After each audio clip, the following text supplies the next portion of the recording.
नमस्कार, मैं हूं नंदिनी चौहान और आप देख रहे हैं चैनल 9 न्यूज। अगर आपने हमारा यूट्यूब चैनल सब्सक्राइब नहीं किया है तो सब्सक्राइब करने के साथ ही बेल आइकन दबाना नहीं भूलें। खबरों पर जाने से पहले नजर डालते हैं आज की टॉप हेडलाइंस पर। महाराणा प्रताप की जयंती की तिथि को लेकर लक्ष्यराज सिंह मेवाड़ ने की लोगों से अपील।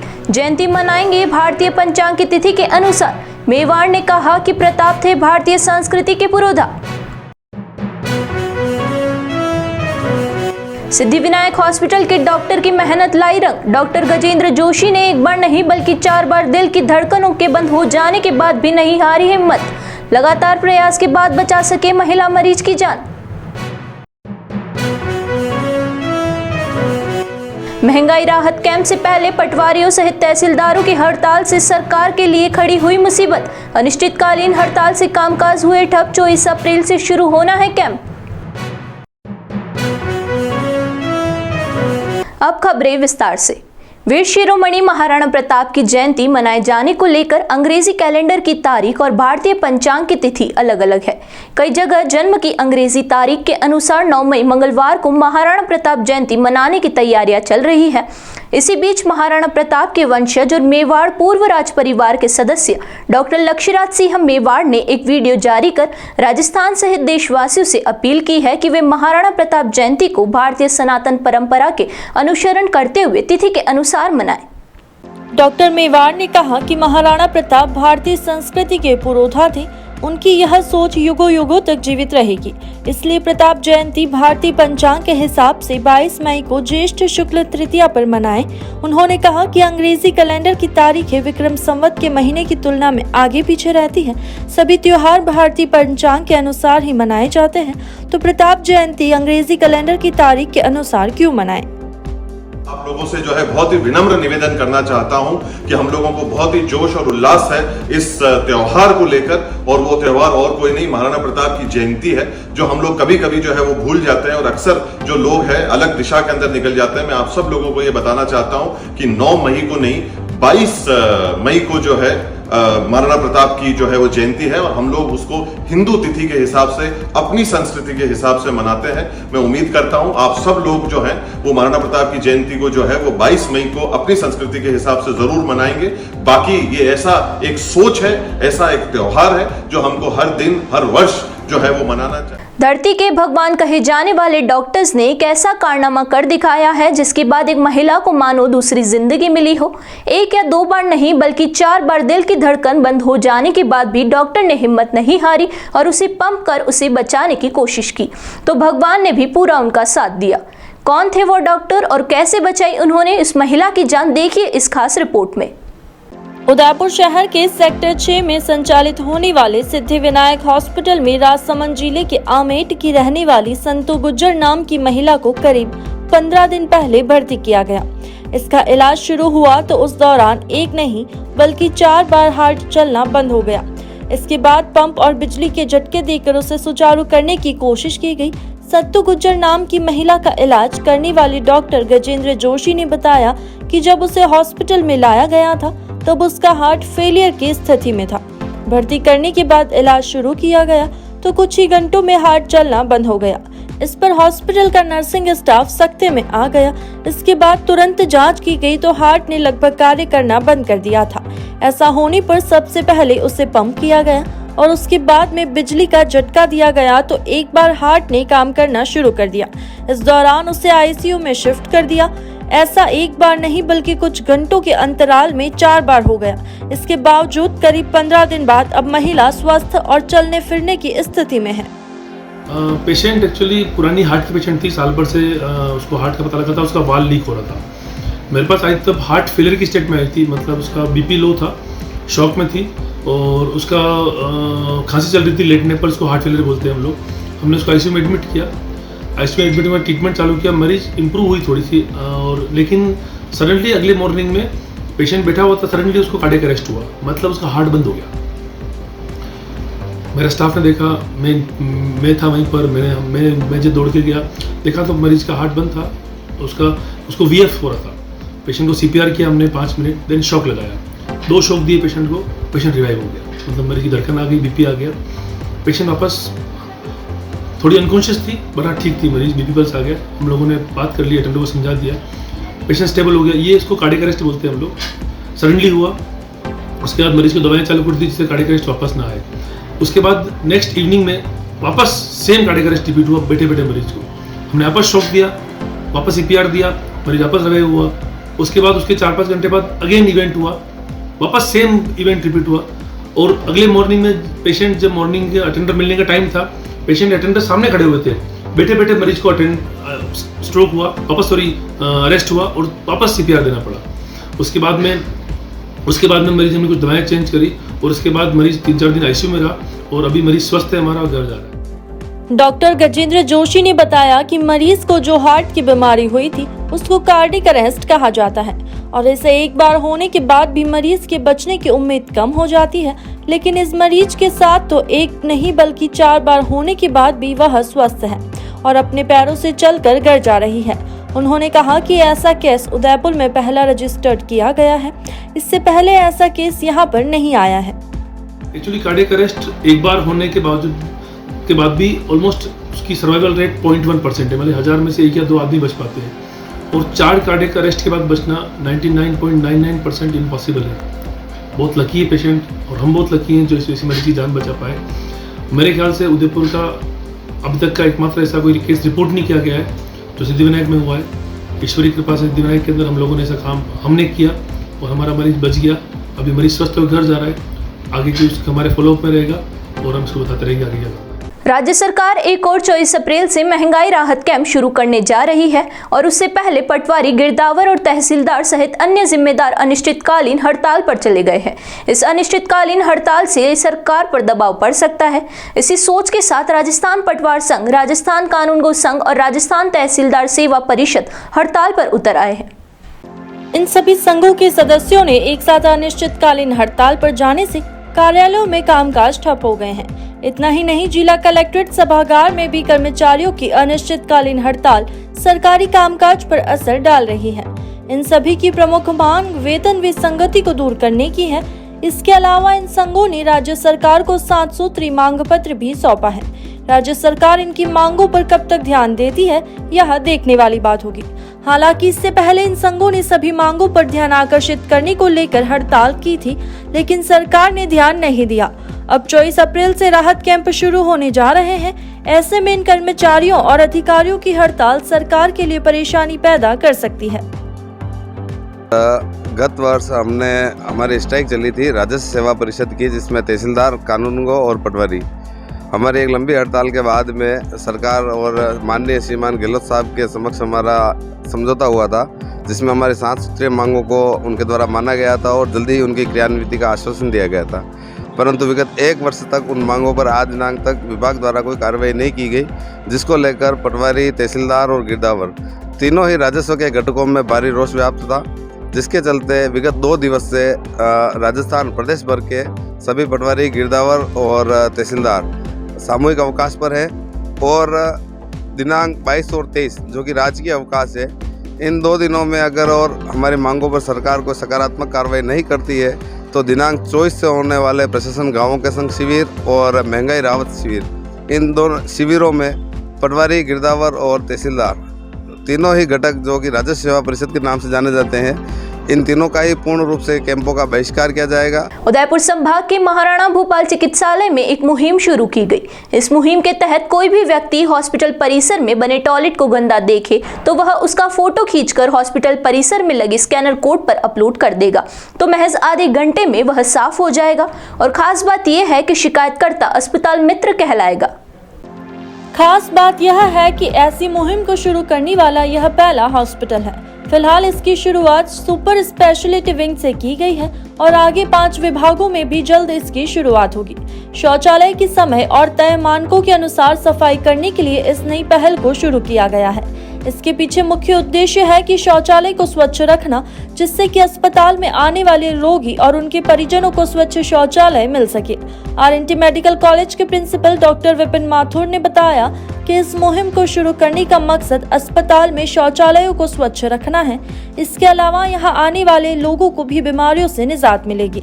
इस तरह की मुहिम शुरू करने वाला प्रदेश का पहला आरएनटी मेडिकल कॉलेज है। इस अभियान की शुरुआत के साथ ही कोई भी व्यक्ति जो हॉस्पिटल में आता है और उसे शौचालय गंदा दिखता है तो वह फोटो खींचकर शौचालय के बाहर लगे QR कोड को स्कैन कर उस पर शिकायत दर्ज कर सकता है। इसमें शौचालय गंदा मिलने की सूचना सामने आने के बाद वेंडर को सफाई के लिए ईमेल भेजा जाएगा और शिकायत के लिए 24 घंटे कंट्रोल रूम में स्थापित रियल टाइम डैशबोर्ड पर भी अपडेट किया जाएगा। महत्वपूर्ण नवाचार किया है वो पूरे राजस्थान में पहली बार ऐसा हुआ है। हमने सुपर स्पेशलिटी चिकित्सालय में एक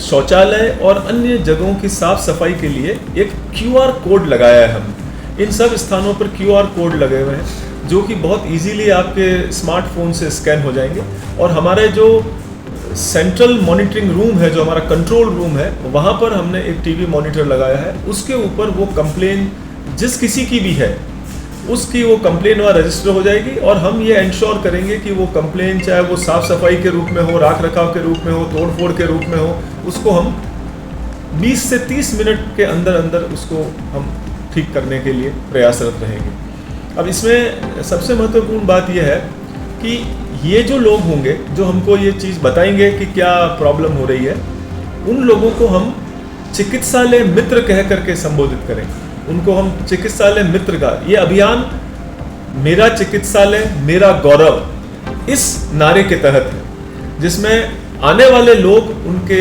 रोगी या उनके साथ में जो आते हैं वो हमको ये चीज़ बताएंगे कहीं हमारा जो भी प्रॉब्लम है उसको, और हम उसको रेक्टिफाई करने की कोशिश करेंगे। तो इससे हमारी इस अभियान में बहुत ज़्यादा सहायता और मजबूती मिलेगी। यहाँ रुकेंगे एक छोटे से ब्रेक के लिए। ब्रेक के बाद फिर हाजिर होते हैं कुछ खबरों के साथ।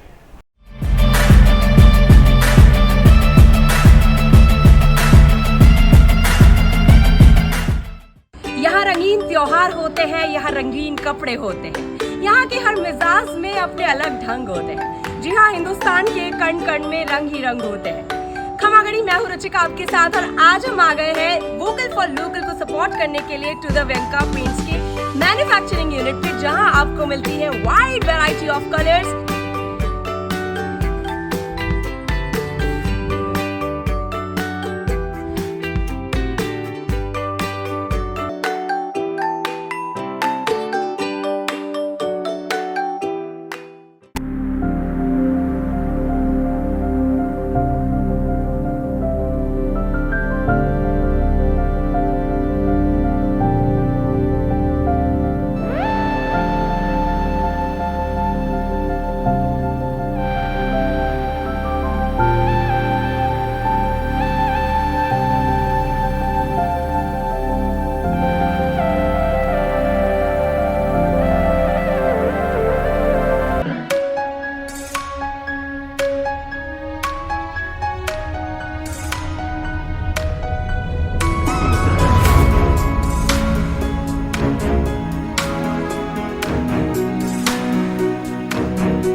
मैं उदयपुर हूँ।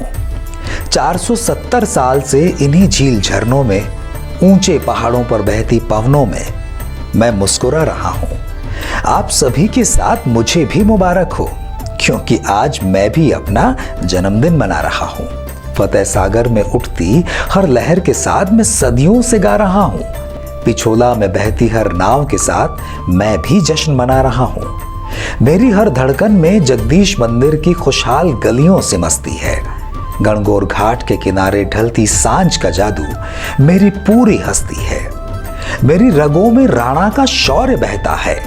कतरा कतरा, जर्रा जर्रा बार बार यही कहता है, मैं हूं उदयपुर, हम हैं उदयपुर, उदयपुर दिल में रहता है। खुशियां बरसें, समृद्धि आए, हर चेहरा यूं ही झूमे गाए।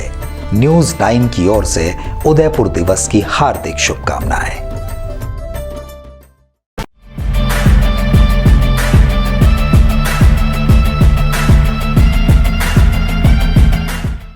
ब्रेक के बाद फिर से आपका स्वागत है। बढ़ते हैं अगली खबरों की ओर। उदयपुर शहर के रावजी का हाटा स्थित आंगनबाड़ी केंद्र और सामुदायिक भवन का लोकार्पण शुक्रवार को असम के राज्यपाल गुलाब चंद्र कटारिया ने किया। 24,55,000 की लागत से बने आंगनबाड़ी केंद्र और सामुदायिक भवन का निर्माण नगर निगम की ओर से करवाया गया है। असम के राज्यपाल गुलाब चंद कटारिया इन दिनों उदयपुर प्रवास पर है। कटारिया ने इससे पहले शहर के विभिन्न कार्यक्रमों में भाग लिया था। इसी कड़ी में शुक्रवार को कटारिया आंगनवाड़ी केंद्र और सामुदायिक भवन के लोकार्पण समारोह में पहुंचे थे। निगम की ओर से बनाए गए आंगनवाड़ी केंद्र और सामुदायिक भवन से स्थानीय लोगों को लाभ होगा। इस क्षेत्र के लोगों की लंबे समय से यह मांग चली आ रही थी कि इसी को ध्यान में रखते हुए निगम ने यहां पर सामुदायिक भवन का निर्माण करवाया था। लोकार्पण समारोह से महापौर GS टाक, उप महापौर पारस सिंघवी सहित कई नेताओं ने राज्यपाल गुलाब चंद कटारिया का स्वागत किया। करीबन 25 लाख रुपए की लागत से इस सामुदायिक भवन और आंगनवाड़ी केंद्र का निर्माण कराया गया है। मेरे वार्ड के अंदर कोई भी सामुदायिक भवन नहीं है कि जहां पर कोई भी गरीब व्यक्ति चाहे तो वहां पर उसकी शोक सभा कर सके, कोई भी गरीब व्यक्ति चाहे तो वहां पर अपनी शादी के मेहमान आए तो रुकवा सके। ऐसा स्थान नहीं था। जब मैं चुनाव लड़ा था तब आदरणीय गुलाब जी भाई साहब को मैंने निवेदन किया था कि भाई साहब यहाँ पर आवश्यकता है। महापौर जी ने मेरी विनती को स्वीकार कर आंगनवाड़ी के छोटे छोटे बच्चे जो एक 5x5 के कमरे में बैठते हैं, उनके दुख और पीड़ा को समझते हुए यह निर्माण कार्य हुआ है और उसके लोकार्पणकर्ता माननीय गुलाब चंद जी साहब कटारिया असम के राज्यपाल महामहिम पधारे। उनका मैं हृदय की असीम गहराइयों से समाज के सभी प्रमुख लोग, हमारे लोकेंद्र सिंह जी, अजय बना, तेज सिंह जी बांसी, हमारे राजेंद्र जी पानेरी, हमारे रमाकांत जी, दलपत जी जो हमारे राजपूत समाज के अध्यक्ष हैं, सभी लोग यहाँ पर पधारे। हेमंत जी चौहान, उनका हृदय की असीम गहराइयों से आभार व्यक्त करता हूँ। उदयपुर शहर के उपनगरीय क्षेत्र हिरणमंगरी के सेक्टर 8 में रहने वाली ललिता केवलिया की पानी के टैंक में डूबने से मौत हो गई। पुलिस ने शव का पोस्टमार्टम करवाकर शव परिजनों को सौंप दिया। बताया जा रहा है कि ललिता पानी के टैंक में पानी चेक करने गई थी। इस दौरान पैर फिसलने से वह टैंक में जा गिरी। कुछ देर तक जब महिला घर में नहीं दिखी तो परिजनों ने इधर उधर तलाशा। जब परिजनों ने महिला को पानी के टैंक में डूबा देखा तो परिजनों की होश उड़ गए। तुरंत ललिता को टैंक से बाहर निकाला और निजी अस्पताल लेकर पहुंचे, जहां डॉक्टरों ने उसे मृत घोषित कर दिया। महिला के शव को MB हॉस्पिटल की मोर्चरी में रखवाया गया, जहां पोस्टमार्टम के बाद शव परिजनों को सुपुर्द कर दिया गया। उदयपुर की अखिल भारतीय ब्राह्मण परिषद की ओर से परशुराम जन्मोत्सव की 3 दिवसीय कार्यक्रम के प्रथम दिन की शुरुआत शुक्रवार को होगी। युवा जिला अध्यक्ष अरुण पाठक ने बताया कि पानेरियों की मादड़ी परशुराम चौराहे पर अखाड़ा प्रदर्शन किया जाएगा। इसके बाद दीप प्रज्वलित कर महाआरती, पुष्प वर्षा और आतिशबाजी की जाएगी। परिषद के राजस्थान युवा प्रदेश अध्यक्ष विजय जोशी ने बताया कि ब्राह्मण समाज सदियों से सभी समाजों का कल्याण करता आया है। सनातन धर्म को एक धागे में अलग अलग मोतियों के रूप में पिरोकर रखने का कार्य करता आया है। जोशी ने बताया कि कुछ विनाशकारी शक्तियों ने सनातन धर्म को अलग अलग टुकड़ों में बांटकर सनातन समाज और भारतवर्ष को क्षति पहुंचाने का कार्य किया है, वह ब्राह्मण समाज कभी नहीं होने देगा। आपसी भाईचारा बढ़ाने और सनातन समाज में एक बड़ी मिसाल देते हुए ब्राह्मण समाज और परिषद ने इस महाआरती में वाल्मीकि बहनों को बुलाकर सर्वप्रथम उनके हाथों से भगवान परशुराम जी की महाआरती कराई जाएगी। इससे सनातन व सभी समाज को एक अच्छा संदेश जाएगा। संभागीय अध्यक्ष पंकज सुखवाल ने बताया कि इस कार्यक्रम में अतिथि के रूप में राज्य मंत्री जगदीश राज श्रीमाली, जिला पुलिस अधीक्षक विकास शर्मा, अतिरिक्त शहर मजिस्ट्रेट प्रभा गौतम व जिला विधिक सेवा प्राधिकरण सचिव कुलदीप शर्मा, पूर्व निगम नेता प्रतिपक्ष दिनेश श्रीमाली व सहायक भू प्रबंध अधिकारी सोहन जी शर्मा, परिषद के मुख्य प्रकोष्ठ के वरिष्ठ प्रदेश उपाध्यक्ष केशव मोड़, महिला प्रकोष्ठ प्रदेश संगठन महासचिव अनीता पालीवाल मुख्य रूप से उपस्थित रहेगी। शाम को परशुराम चौराहे पर प्रभु परशुराम की महाआरती, आतिशबाजी और वरिष्ठ नागरिक सम्मान का कार्यक्रम शाम को 6:30 बजे से आरंभ है जो 8 बजे तक चलेगा।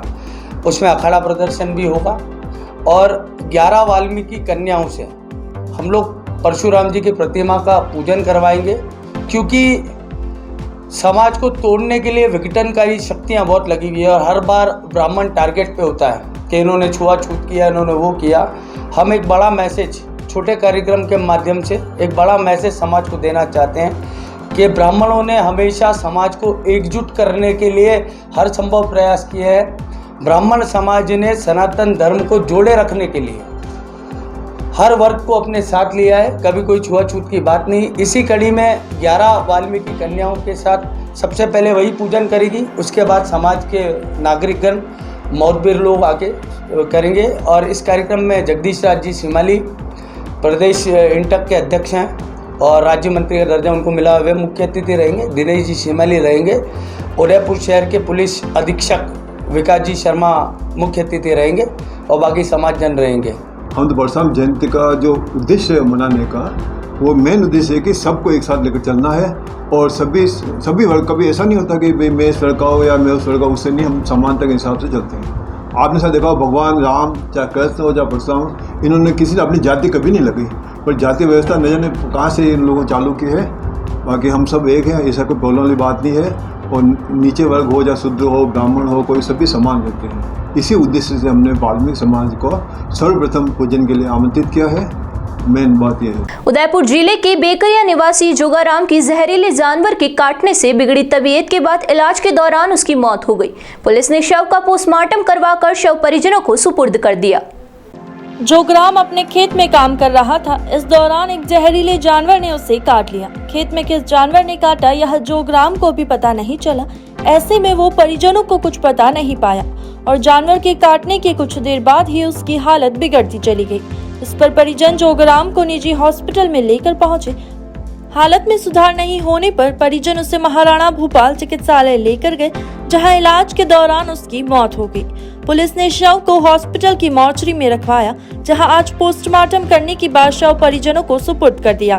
पोस्टमार्टम रिपोर्ट आने के बाद ही स्पष्ट हो पाएगा कि युवक की मौत शरीर में कौन सा जहर फैलने से हुई है।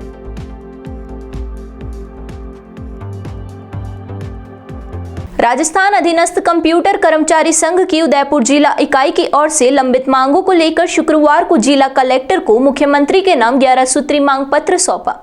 कर्मचारियों का कहना है कि राजस्थान के आईटी कर्मचारी सदैव से ही राजस्थान सरकार की महत्वाकांक्षी योजनाओं को धरातल पर लाने में अपना पूर्ण योगदान देते आए हैं। इसके फलस्वरूप राजस्थान सरकार को समय समय पर विभिन्न प्रकार अवार्ड्स आईटी के क्षेत्र में मिलते रहे। इसके बाद भी राजस्थान सरकार द्वारा आईटी कार्मिकों की मांगों की विगत कई वर्षों से अनदेखी कर रही है। कार्मिकों ने बताया कि मुख्यमंत्री स्तर पर हुई वार्ता में केवल आश्वासन ही प्राप्त हुआ है, परंतु मांगों के निस्तारण हेतु कोई ठोस कदम किसी भी स्तर पर नहीं उठाया गया। राजस्थान राज्य अधीनस्थ कंप्यूटर कर्मचारी संघ अपनी 11 मांग सूत्री पत्रों के साथ जिला कलेक्टर महोदय को ज्ञापन प्रस्तुत करा है। राजस्थान राज्य अधीनस्थ कंप्यूटर कर्मचारी संघ अनवरत रूप से अपनी मांगों के लिए सक्रिय रूप से प्रयासरत है, परंतु राज्य सरकार का इस पर ध्यान नहीं दिया जा रहा है, न ही विभाग द्वारा इस पर कुछ सकारात्मक कार्रवाई की जा रही है, जिससे आईटी यूनियन के सभी कर्मचारियों में रोष व्याप्त है। अतः जिला कलेक्टर महोदय द्वारा मुख्यमंत्री को ज्ञापन प्रस्तुत करके निवेदन किया जा रहा है कि हमारी मांग 11 सूत्री मांग पत्र पर ध्यान दिया जाए और उन पर सकारात्मक कार्रवाई की जाए। अन्यथा 2 तारीख से हम महापड़ाव जयपुर में डालेंगे और 24 तारीख से सामूहिक अवकाश पर रहते हुए कार्य का बहिष्कार करके अवकाश पर रहेंगे।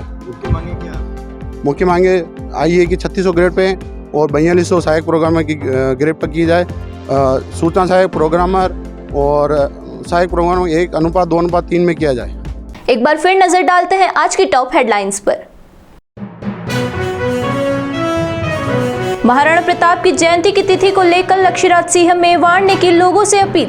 जयंती मनाएंगे भारतीय पंचांग की तिथि के अनुसार। मेवाड़ ने कहा कि प्रताप थे भारतीय संस्कृति के पुरोधा।